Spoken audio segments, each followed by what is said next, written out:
Бате, кой е той синьор герой? Левски мил братче се нарича той, в робство и неволя, беден се родил, но сърцат пораснал малкият Васил.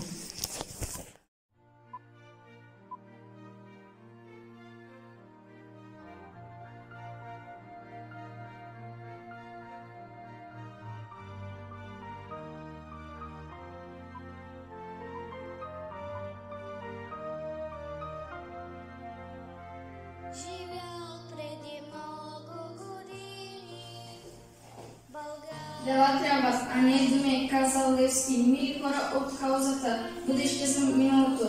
Ние, ученици и учители от основно училище Неофитлески село Лъвчонци, искаме да ви благодарим за тази изработна израда.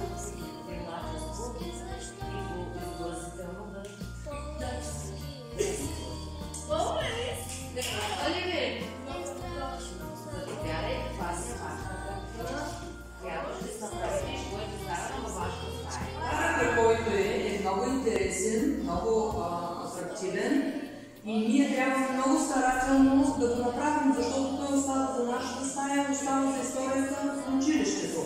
В момента ние учим Емилия Драгина, кой е автор? Така. И ми кажете в 10 глава на Емилия Драгина, кой е основният герой? Македонски с Левски. Македонски. Той се среща, Станец бързо, той се среща с Левски.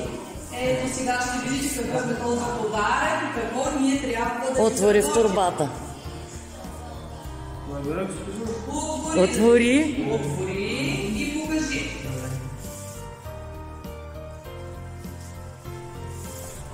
Я, сега да видим какво ще изработим ние. Кого ще рисувате? Изработим портрета на Васил Левски. Харесва ли ви?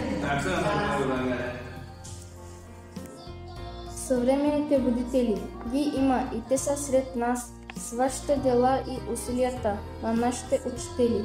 Вие докосвате умовете и душите не само на нас, а и на много други. Чрез вашата кауза давате пример, че е важно човек да не забравя историята си и откъде е тръгнал. Народ, който не познава миналото си, няма бъдеще, докато ви има вас и ние ви следваме. Ще я има в България. Заедно с вас сме бъдещето. Хареса ли ви това, което гледате? Вие искате ли да имате такава рисунка? На колко много искате? Много!